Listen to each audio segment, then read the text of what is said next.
Assalamualaikum warahmatullahi wabarakatuh.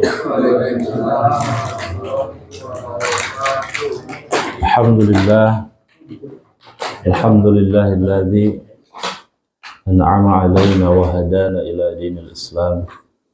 Asyhadu an la ilaha illallah wa asyhadu anna Muhammadan abduhu wa rasuluh.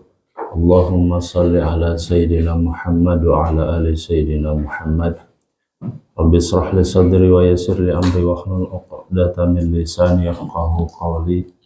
Rabbana zidna ilman warzuqna fahman. Allahumma iftah alaina futuhal arifin bi rahmatika ya arhamar rahimin. Subhanaka la ilma lana illa ma 'allamtana innaka antal alimul hakim. Bapak-bapak jamaah rahimakumullah. Puja dan puji syukur hanyalah milik Allah Subhanahu wa taala yang sampai dengan hari ini masih memberikan kesempatan kepada kita, memberikan kesempatan beribadah, memberi kesempatan untuk dapat melaksanakan apa-apa yang Allah larang, dan kemudian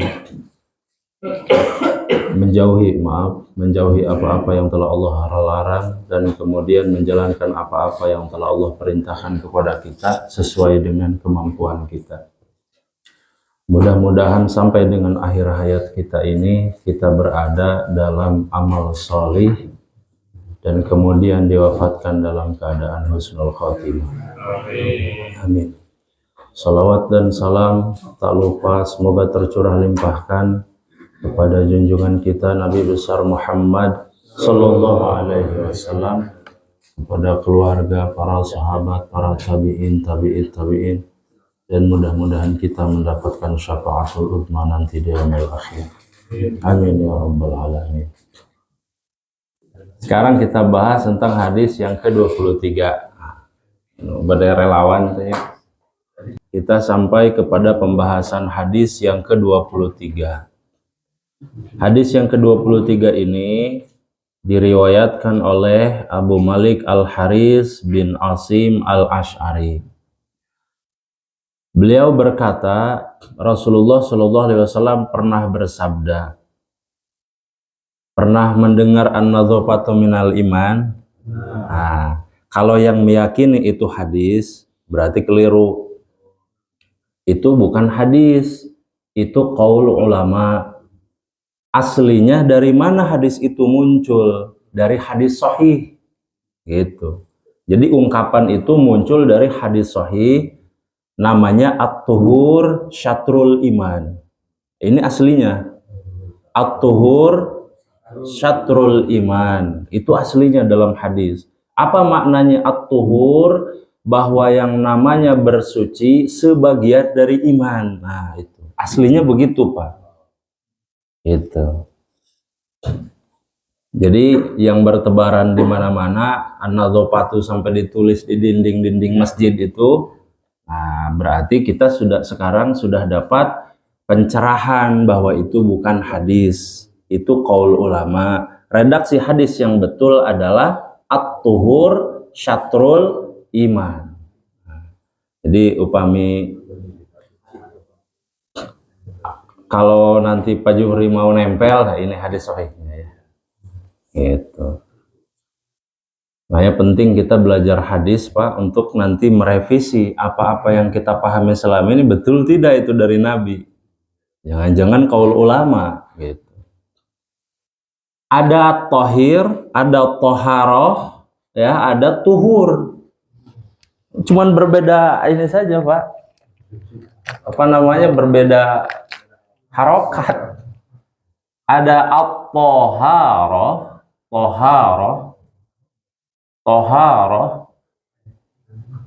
at-toharoh, toharatun. Ada at-tuhurun. Asal katanya sama Pak ini, tuhur. Orang mah tuhur teh kering, garing, tuhur. Tos tuhur can, tuhur teh garing. Bahasa. Hah? Haus. Kemudian ada Thohir, At-Thohir. Aisyah ayeuna nu pimpinan BUMN Erick Thohir. Nah. Kan dari sama itu Pak. Thohir, dari kata sama asal katanya, Thohar, At-Thohir. Ini akar katanya sama dari Toharo. Toharo.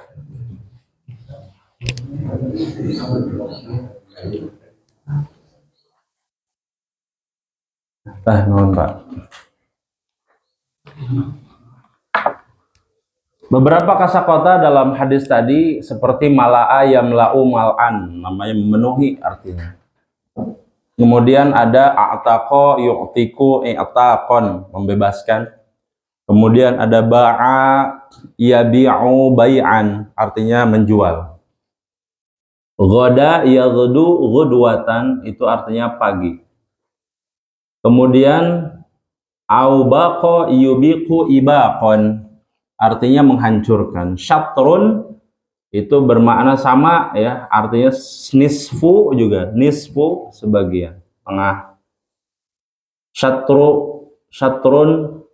Kemudian juga kadang-kadang kita mendengar tadi an-nadhafatu minal iman, bermakna sebetulnya hadis sahihnya adalah at-tuhuru syatrul iman.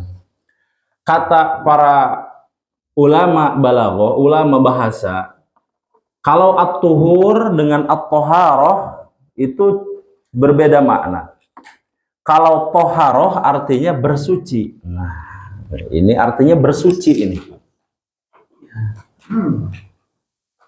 Atau kalau dia jadi masdar adalah kesucian. Nah, jadi kesucian ini maknanya. Tetapi kalau at-tuhur perbuatan bersucinya Pak. Wah, itu. Padahal cuma berbeda harokat saja. Tuh. At-tuhur artinya perbuatan bersuci. Jadi kalau toharoh itu adalah kita mengambil, kalau dalam istilah ilmu fikih, mengambil kesucian untuk sholat. Gitu. Nah, tuhur itu adalah perbuatan bersucinya. Nah, itu namanya at-tuhur. Jadi at-tuhur syatrul iman, oleh para ulama dimaknai bahwa toharoh, perbuatan toharohnya itu disebut at-tuhur, adalah sebagian dari iman. Kenapa disebut sebagian dari iman? Karena itu adalah sebagian syarat sah sholat. Gitu. Sholat itu bentuk keimanan bukan? Bentuk keimanan berarti yang namanya berwudu itu perbuatannya yang disebut dengan at-tuhur itu adalah bentuk dari keimanan. Bagian dari keimanan. Nah, itu. Jadi kita pahami dulu di situ. At-tuhur syatrul iman.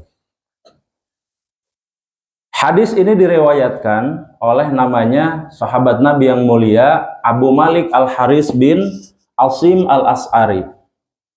Ini salah satu sahabat Nabi yang mulia yang banyak juga meriwayatkan hadis, Pak.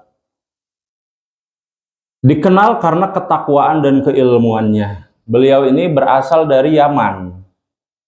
Sama seperti Abu Musa Al-As'ari, ini berasal dari Yaman.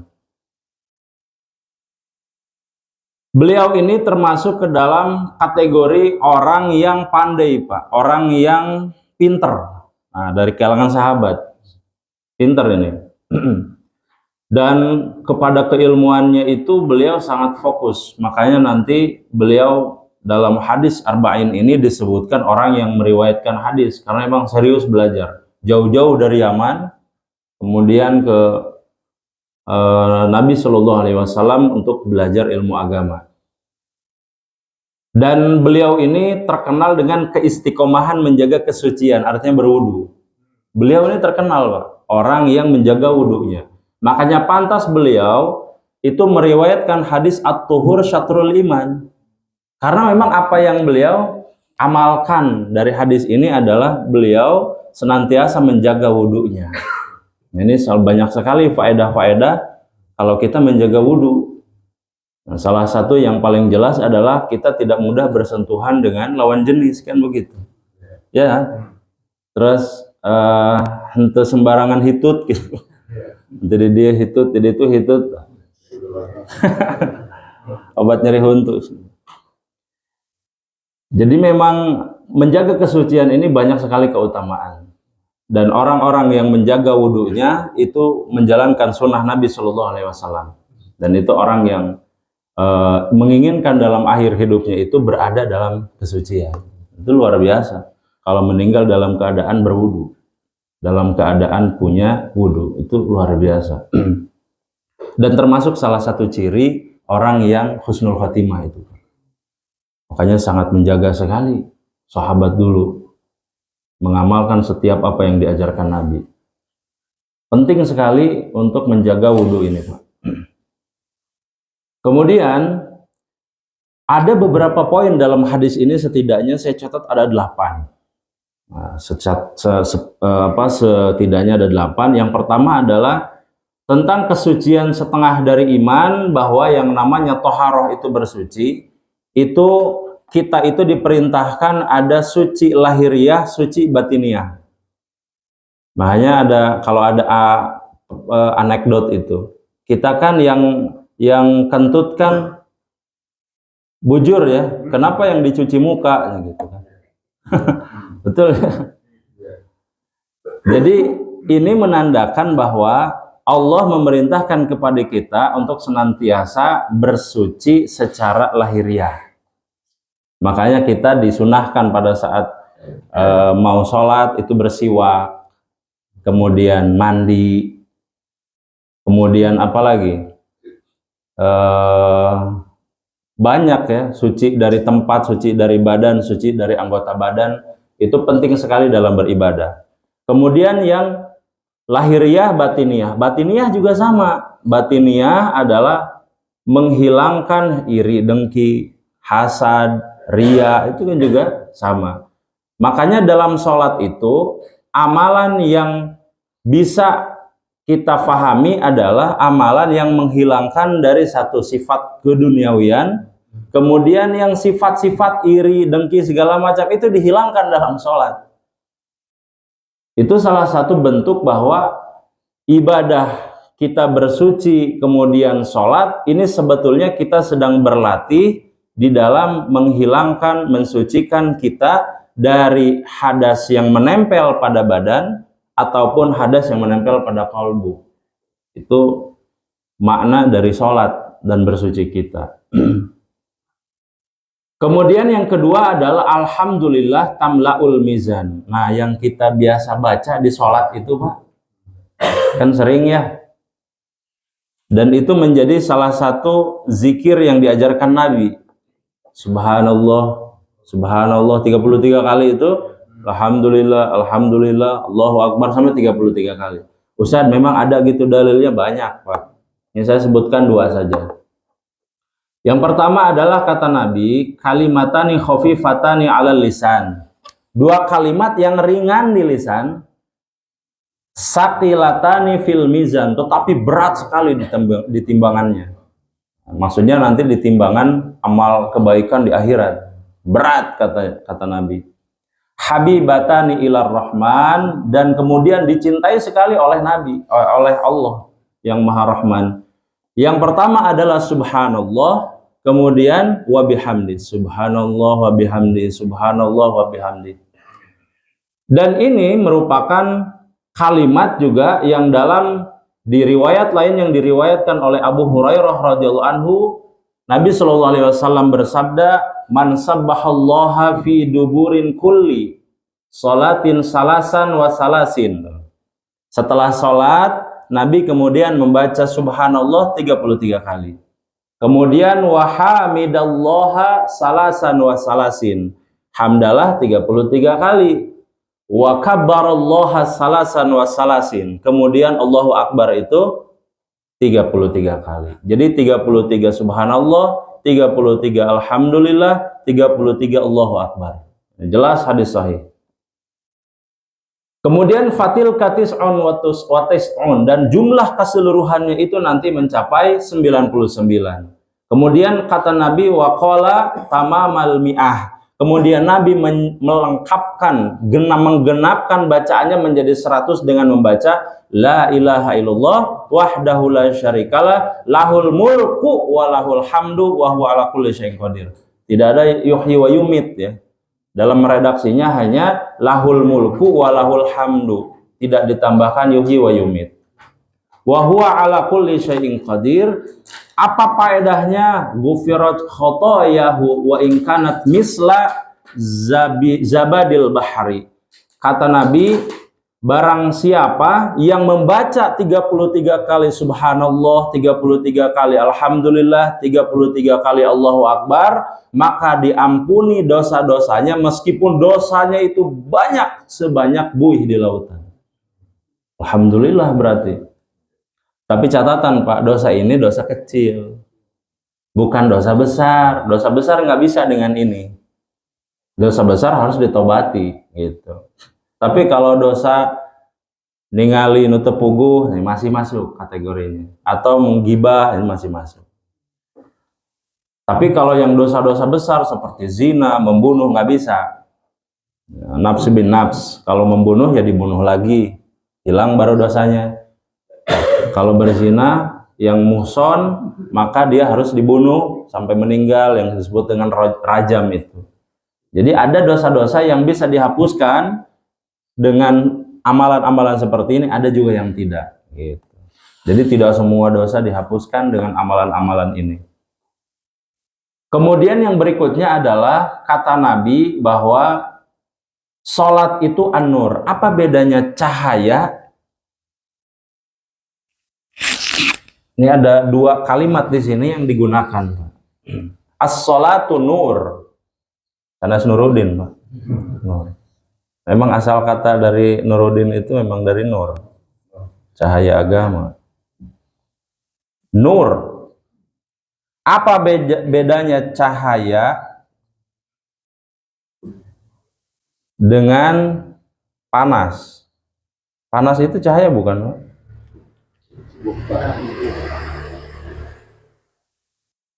Kalau matahari itu apa sebutannya, Pak? Matahari. Sinar ya? Oh. Bisa nggak disebut matahari itu adalah punya cahaya? Bisa nggak? Bisa. Kalau lampu bisa ada cahaya? Bisa. Dalam hadis ini disebutkan as-sholatu nurun, as-sholatu nurun, cahaya. Cahaya itu bermakna sinar yang lembut. Nah, itu cahaya itu bermakna sinar yang lembut. Seperti bulan, itu dikatakan bulan itu bercahaya. Tetapi matahari dikatakan bersinar. Itu beda tuh, Pak. Itu beda. Bercahaya dengan bersinar itu berbeda.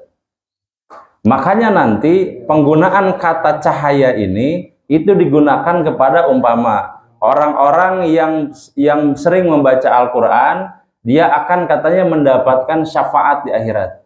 Nanti kita bahas hadisnya. Nah, mukanya itu akan bercahaya, tuh cahaya sebutnya. Bukan bersinar, tidak. Furung atuhnya.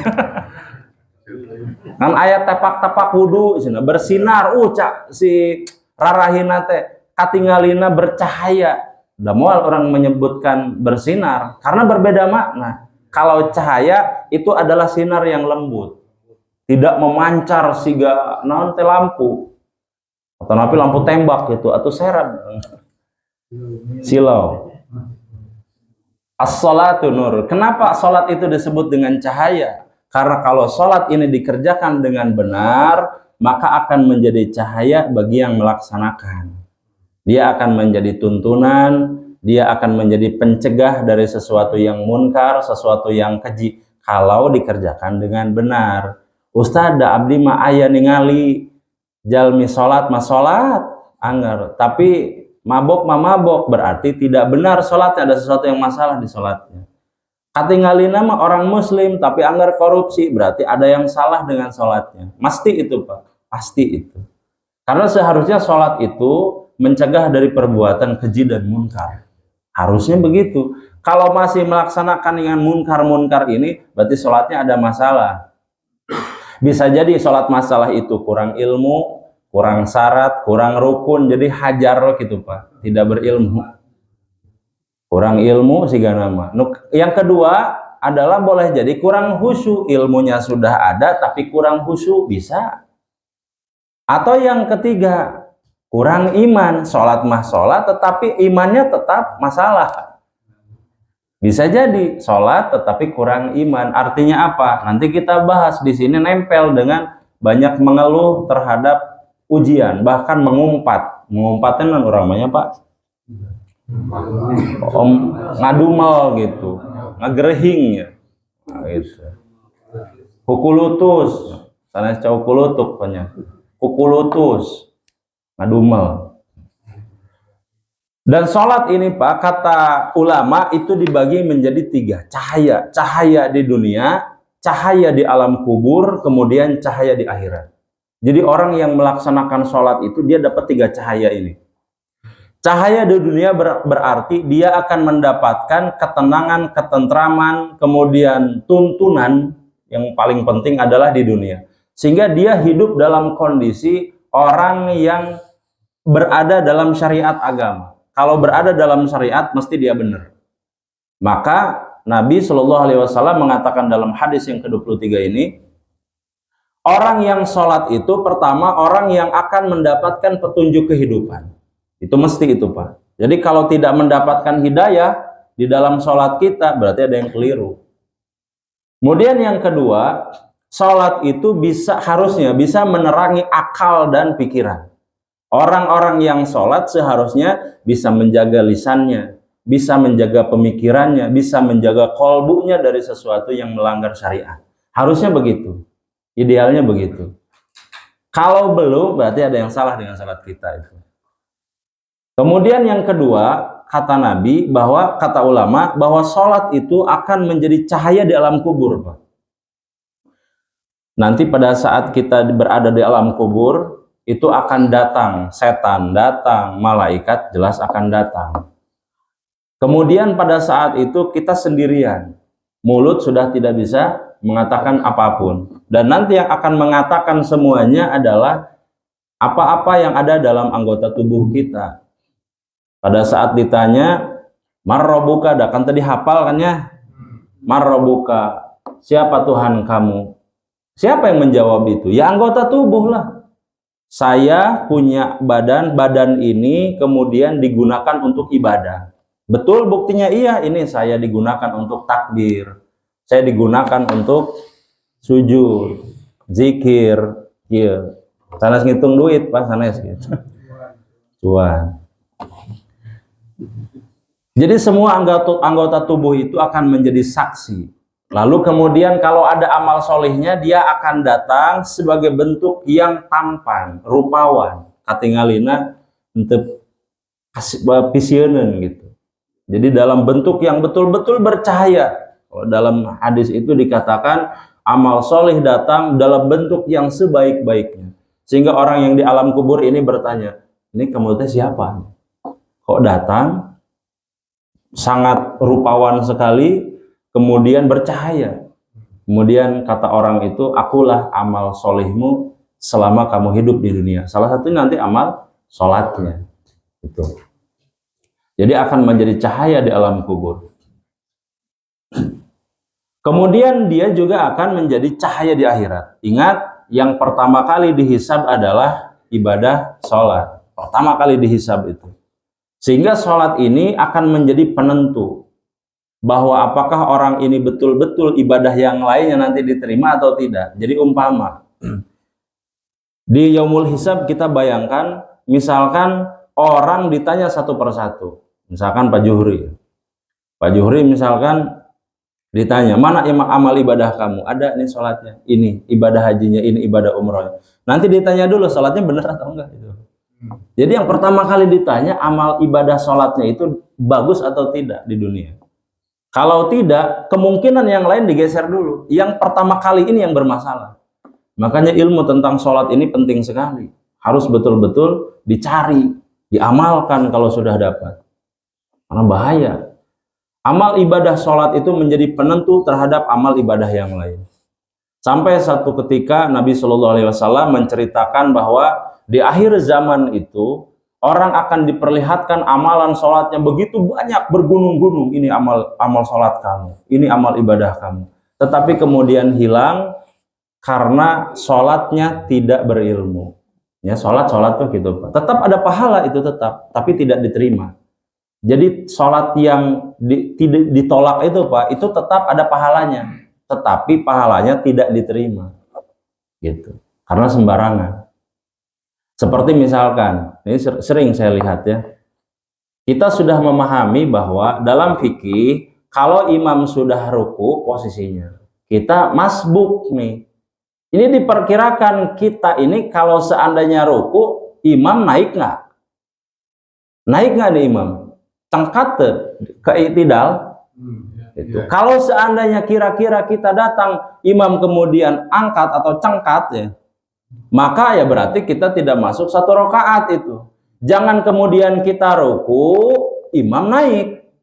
Kita menganggap itu satu rakaat bareng sama imam. Wih, hati-hati itu, Pak. Kalau kita tidak menambah rakaat, tidak sah sholatnya itu. Dan sering saya lihat ini di Masjid Al-Ikhlas ini. Sering itu, Pak. Hati-hati itu. Itu perkara kecil tapi bisa fatal itu. Jadi hati-hati. Kemudian sering juga saya lihat itu. Jadi memaksakan rakaat gitu. Sudah imam. Ini posisi imam datang, imam sudah angkat dari ruku. Sudah begini imam, sami Allah. Ini ada yang makmum datang, Allahu Akbar, terus ruku, terus angkat sama dengan imam. Ada yang saya pernah lihat gitu, Pak. Dan sering, apalagi yang anak-anak muda itu tuh. Gimana saya ngasih taunya itu ya? Iya, sering itu anak-anak muda tuh. Waduh. Jadi posisi si imam sudah angkat, sami Allahu liman hamidah, dia baru datang, Allahu Akbar, ruku sebentar terus ikut sama imam. Itu sering tuh. Bagaimana coba? Jadi sayang ini, sholat kita sudah ke masjidnya sudah mau, sholatnya sudah mau, berarti kan tinggal disempurnakan dengan ilmunya. Nah masalah ini, Pak, ini jangan dianggap tidak masalah, ini masalah. Kalau ini nanti dibiarkan, menuanya dalam kondisi berpuluh-puluh tahun sholat, tetapi sholatnya tidak diterima. Dari mana kita tahu tidak diterima? Saya bilang ada indikasinya. Lah bagaimana kita? Dari sisi fikihnya bermasalah. Kalau dalam sisi fikihnya bermasalah, berarti yang nanti kesananya tentang kehusuan, tentang zikir sholat, itu mesti kesananya bermasalah. Mesti itu, Pak. Makanya nanti setelah selesai sholat, berang mana zikir hente, ngadoa apa lagi. Pasti runutannya pasti begitu itu, Pak. Makanya dimulai dari berwudu itu kata ulama, kita diminta untuk ihtiyat, berhati-hati. Nih hati-hati rumah yang kamar mandinya itu dekat dengan kamar tidur, kamar sholat, itu hati-hati. Hati-hati. Misalkan nih, kalau di rumah itu ada WC-nya WC jongkok. Nih, WC jongkok kalau kita kencing, pipis, itu si semburan airnya itu kemana? Itu perhatikan, Pak. Muncrat kemana itu? Coba, orang teh tangogog kan? Muncratnya itu kemana itu? Emang air bengkok, Pak? Hati-hati, karena apa? Cipratannya itu bayangkan kalau kena ke sini, ini area sini. Area apa? Pantat kita. Iya kan? Kalau itu tidak dibersihkan, Pak, terus kita pakai sholat, gimana hukumnya saya tanya? Najis. Sedangkan sholat tidak boleh ada najis. Ini harus hati-hati kita. Makanya kalau dalam ibadah kedah apik gitu, Pak. Kedah apik itu satu. Jadi hati-hati. Makanya pernah saya sampaikan, Pak, kalau kita kencing supaya tidak nyimprat, sebaiknya itu nah, ikan gitu tah. Si air nanti gitu tah. Nanti disebatnya itu. Ditahan gitu. Nah, dihalangan, nah. Dihalangan gitu, Pak. Supaya apa? Tidak kena langsung ke si apa namanya jamban itu. Kalau kena ke jamban, kemudian cipratnya kemana-mana, waduh. Makanya harus hati-hati itu. Kalau enggak, lebetkin karena botol. Botol aqua. Itu seni, hati-hati. Hati-hati Pak. Kita yang sudah mengaji, hati-hati. Kemudian apalagi kalau ada ceret, nah itu. Anyang-anyangan sebetulnya kami di istilah kedokteran. Dan itu ada potensi bermasalah Pak itu. Di urologi. Saya pernah berobat ya ke bagian urologi, itu masalah itu Pak, itu ada masalah kantong kemih itu. Jadi Pak ceret entah itu ya, entah sekaligus Pak. Backshare yang menyebabkan biasa. Itu hati-hati ada masalah di kantong kemih itu Pak. Karena abdi itu kantos dah berobat ke spesialis urologi, di pasihan obat. Alhamdulillah ini mah henteu. Kambugun mah gitu.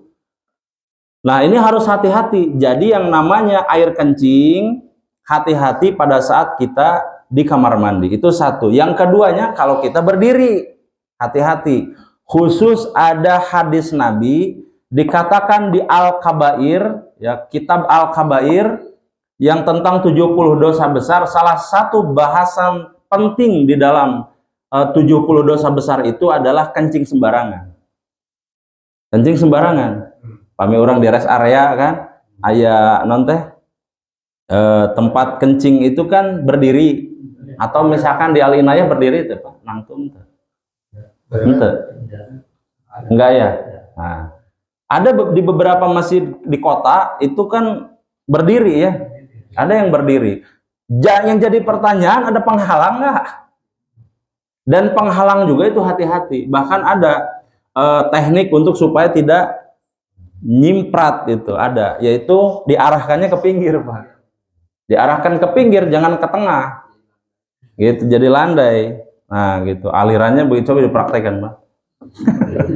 Wih, jadi praktekkan. Jadi jangan ke tengah, jangan diarahkan ke tengah. Da urang mah biasa mengarahkan kan Pak. Terus istri gitu. Istri mah kan susah kumaha tuh. Ya urang mah rek kadi itu ke atas ke bawah, urang mah biasa. Jadi bisa diarahkan gitu, fleksibel lah. Ini hati-hati, pada saat ini dikeluarkan, kemana itu arah cimpratannya? Hati-hati. Karena kalau kembali lagi ke celana, tutup celana, wudhu, sholat. Lebar pisan mah. Ini harus ngaji ini. Kemudian, ini ruangan kamar mandi, ini umpama ruangan sholat. Ini hati-hati. Di sini, ini ada jarak nih Pak. Atau kadang-kadang yang nempel kan. Kalau rumah saya kan nempel pisan Pak. Ini kamar mandi, ini kamar tidur nih. Kadang-kadang juga dipakai sholat. Ini hati-hati. Anak-anak suka kencingnya itu bukan di jambannya, tetapi di lantainya. Hati-hati itu Pak. Kemudian lantainya itu kita pakai wudhu. Airnya langsung kena ke lantai yang juga dipakai untuk kencing. Kebayang tuh Pak? Nah ini hati-hati. Barangkali istri atau anak yang barangkali tidak tahu ini. Jadi cimpratannya itu mesti nanti ke ini. Ke pakaian itu sudah pasti. Kalau di situ digunakan sebagai tempat untuk panumpami urang, kan namanya jodog kan? Digunakan untuk kencing di situ, digunakan untuk wudhu di situ, itu hati-hati. Maka ulama makanya seharusnya membedakan tempat wudhu, tempat kencing, tempat kencing. Maka di masjid-masjid sekarang sudah lumrah kan, dulu makan bersatu itu kadang-kadang Pak. Ya di situ tempat wudhu di situ, kencing di situ. Sekarang sudah dipisahkan, tempat kencing, tempat wudhu, tempat wudhu. Ini hati-hati Pak. Nah ini hati-hati karena ini satu dia. Makanya kalau saran saya, kalau ini sudah jadi tempat kencing, udah jangan dipakai berwudu. Di luar saja. Karena khawatir kita tidak tahu tempat kencing itu kencingnya siapa di sini, tidak tahu. Sebaiknya di luar saja, yang betul-betul kita yakin itu tidak digunakan tempat kencing kan. Pak Imam tara kan ini ya kan? Untuk Pak Juri. Celangak-celinguk pasti kan.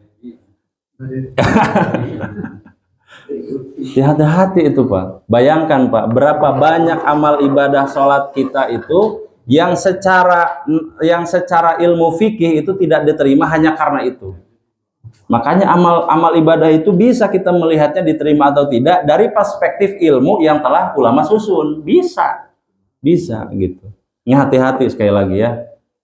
Jadi perkara sholat bersuci ini penting sekali. Makanya ihtiyat kita. Ini kalau sekali lagi, kalau ini ada kamar mandi yang dekat dengan kamar pasolatan, maka di sini pertama jelas harus ada lap, jangan lupa. Dan sebisa mungkin kan kadang-kadang lapnya itu basah, jadi basah. Nah ini hati-hati, basah itu kita tidak tahu bercampur dengan air apa di situ. Jadi harus betul-betul dijaga itu Pak. Di rumah itu harus dijaga betul.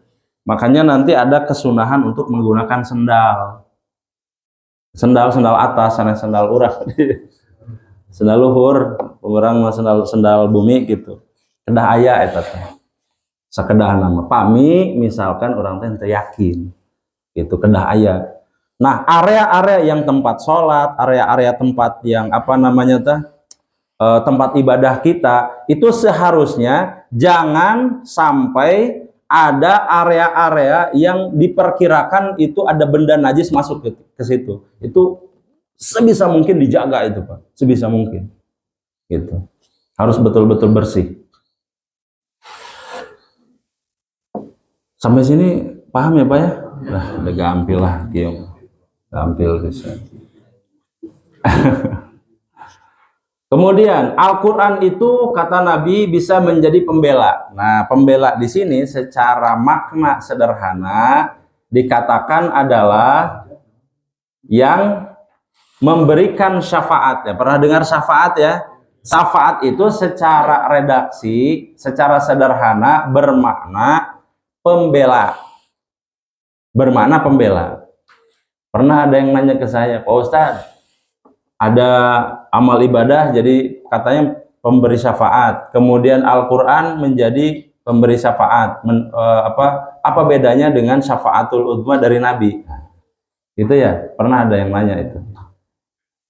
Nabi juga katanya punya syafaatul udma. Apa bedanya itu syafaat dengan syafaatul udma? Ini saya jelaskan Pak.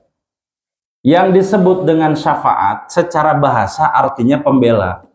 Pahami Pak Juhri atau Pak Imam dituduh berzina umpama. Datang orang yang membela, nah itu orang itu disebut dengan syafaat. Syafaat, pembela. Nah, apa bedanya pembela di situ nanti dengan pembela dari Nabi Muhammad? Kalau yang dimaksud dengan pembelanya pembela atau syafaatnya dari Al-Quran, kita membaca Al-Quran nanti jadi syafaat, kita sholat nanti jadi syafaat, itu hanya untuk diri sendiri Pak, hanya untuk kita yang melakukan syafaatnya itu. Kita ngaji, berarti ngajinya apa halanya untuk saya saja atau untuk semua? Untuk sendiri saja. Tapi kalau syafaat dari Nabi, syafaatnya itu untuk seluruh kaum muslimin. Itu bedanya. Makanya disebut syafaatul udma. Udma itu dari kata azim, besar, syafaat yang besar. Kenapa dikatakan besar? Karena menyelimuti orang-orang muslim, baik yang dia mengaji atau enggak, gitu. Jadi kalau syafaat dari Nabi itu umum, Mbak. Kalau syafaat dari kita baca Quran, sholat, nah itu mah kecil, pribadi, sifatnya ain, bukan kifayah, gitu. Itu bedanya. Dan nanti syafaat dari Nabi itu mencakup Pak, mencakup bagaimana hisab itu akan segera dimulai. Hisab itu dari Allah, kemudian nanti yang meringankan hisab itu dari Nabi. Supaya kalau kita punya dosa banyak, kemudian dimintakan ringan oleh Nabi biiznillah atas izin Allah. Itu jadi ringan. Makanya nanti ada pada saat itu orang-orang dalam kondisi keringat luar biasa, kan matahari itu dekat ya. Berapa kemarin itu 1 kilo 2 kiloan dari kita. Dekat sekali matahari, ayeuna ge panas. Jadi luar biasa Pak. Luar biasa. Dan nanti luar biasa aus. Kamana orang rek meser galon Pak? Dapat dudung tos teu icalan hari teh kan. Moal aya galon, mulai aku moal maksum. Produk lokal dan moal aya. Yang ada satu-satunya adalah Telaga Kautsar punya siapa ini? punya Nabi kita Nabi Muhammad SAW. Nggak ada lagi yang punya pada hari itu. Kalau satu teguk kita minum, Pak, itu selamanya tidak akan haus. Bayangkan. Dan itu hanya akan diberikan oleh Rasul untuk umatnya yang beramal solih. Makanya sering saya katakan, tidak bisa dikatakan mendapatkan syafaat seperti baju yang bolong. Bolong itu kantun dijahit, kantun ditambal. Iman naon anu dijahit, baju nage tegaduh. Apa yang akan ditolong? Sholatnya sendiri, ibadahnya tidak ada. Amal ibadah wudunya tidak ada. Al-Qur'annya dibaca juga enggak. Apa yang mau dibantu? Udah bajuna gitu, ayah gitu.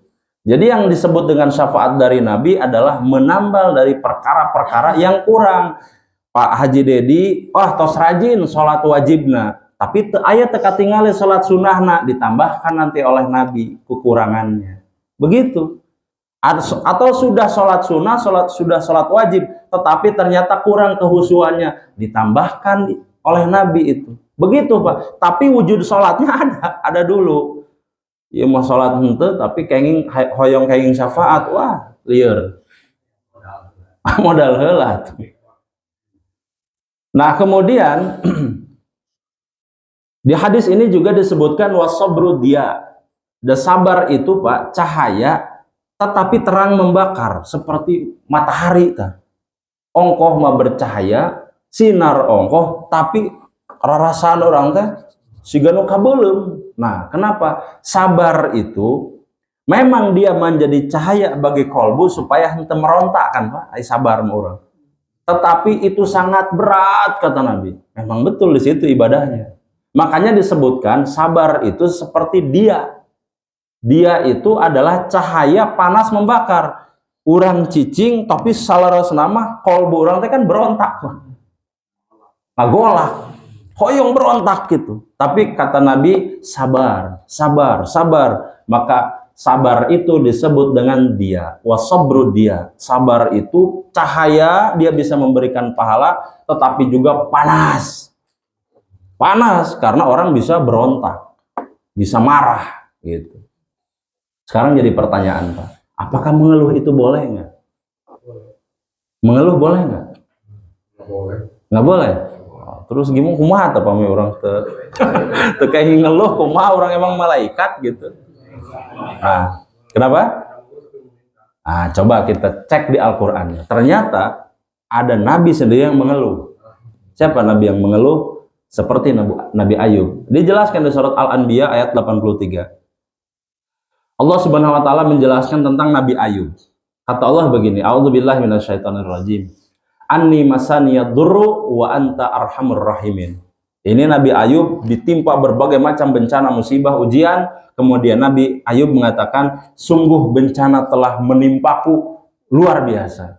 Kemudian dan engkau ya Allah adalah Tuhan yang paling belas kasih. Apa maknanya di sini? Nabi Ayub pada saat itu sempat mengeluh, Pak. Jadi mengeluh itu boleh. Yang tidak boleh adalah menyalahi takdir. Ya kunaon urang teh kismin wae umpama. Kismin mungkin karena kenapa ya Allah aku dilahirkan dari keluarga yang miskin. Nanti di keluarga yang kaya raya. Nah itu menyalahi takdir, keliru itu. Jadi mengeluh boleh, tetapi menyalahi takdir tidak boleh, haram, Mbak. Haram.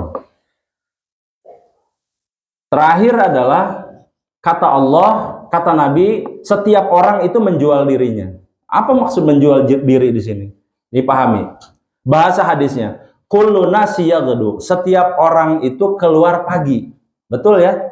Fangtashiru fil ar, kan? Bertebaranlah kalian di muka bumi. Naon? Musyuk. Bertebaran itu tidak berarti adalah bertebaran begitu saja, tetapi maknanya adalah beraktivitas. Apa saja aktivitasnya? Apa saja, bisa berusaha, kemudian apa sajalah, ikhtiar apa saja. Nah, di sini bermakna setiap orang keluar pagi itu adalah setiap orang melakukan aktivitas masing-masing. Lalu kemudian kata Nabi faba'i'un nafsahu. Lalu kemudian mereka menjual dirinya. Menjual diri itu, Pak, itu sesuatu yang dipasrahkan kepada yang diaktivitaskan itu. Umpama kalau kita pergi bekerja, kan kita sebetulnya menyerahkan hidup kita di tempat itu kan. Lalu kemudian kita mendapatkan imbalan sesuai dengan perjanjian di awal atau sesuai kontrak. Lalu setelah itu nanti di akhir bulan kita mendapatkan upah atau bayaran. Nah, gitu kan? Nah, itu menjual diri. Sekarang sama juga aktivitas itu kepada Allah, Pak. Apabila dia keluar rumah, kemudian dia menjual dirinya dalam arti menggunakan hidupnya itu untuk apa gitu. Dipahami orang ayeuna apa? Ini seluruh hidup kita ini digunakan untuk apa sebetulnya 24 jam ini? Maka kata Nabi, ini diumpamakan orang yang menjual dirinya untuk sesuatu. Ini untuk apa kehidupan kita? Famu'tikuha, apabila ibadah, dia hidupnya itu untuk ibadah, maka sesungguhnya dia sedang melepaskan dirinya dari neraka. Membebaskan dirinya dari neraka. Kalau ibadah. Au mubiquha, atau apabila dia tidak melaksanakan hidupnya itu dengan ibadah, maka dia sedang sebetulnya membinasakan dirinya. Ini kesimpulannya apa? Kalau kita mengerjakan amal solih, Pak, itu sebetulnya kita sedang seperti membayar akhirat di dunia. Sama seperti kita mau beli al-ma'sum ini. Kita ada alat bayar kan? Anggapannya ini surga, Pak, yang mau kita beli. Kita tidak punya uang, sehingga kita bekerja kan? Bekerja ini untuk apa? Untuk punya alat pembayaran yang disebut dengan uang. Kalau kita sudah punya uang, akan dengan mudah membeli al-ma'sum. Betul ya? Maka sama seperti itu, Nabi SAW menjelaskan bahwa surga ini seperti barang dagangan. Untuk supaya kita bisa mendapatkan ini harus ada yang dijual. Apa yang dijual kita? Waktu, tenaga, hidup untuk ibadah. Sehingga ini akan menjadi alat pembayaran yang sah nanti di akhirat. Ya Allah, saya mau membeli surga. Apa alat pembayarannya? Ibadah yang kita lakukan selama hidup di dunia. Akhirul kalam, sehingga kesimpulan dari hadis ini adalah satu, pentingnya menjaga kebersihan dan kesucian. Yang kedua adalah jangan lupa untuk senantiasa berzikir, apalagi setelah sholat tadi, subhanallah, alhamdulillah, Allahu Akbar. Itu jangan sampai ditinggalkan 33 kali, ditambah 100 kali menjadi la ilaha illallah la syarikalah, lahul mulku wa lahul hamdu wa huwa ala kulli syai'in qadir. Kemudian sholat, sedekah, dan terakhir adalah kita ini hidup sebetulnya untuk apa, untuk siapa, itu senantiasa kita renungkan di dalam kehidupan sehari-hari. Barangkali itu Pak yang bisa disampaikan, nanti kita lanjut di minggu depan apabila ada pertanyaan disimpan, atau paling tidak kalau nanti mau disampaikan di grup dipersilahkan juga. Akhirul kalam, assalamualaikum warahmatullahi wabarakatuh.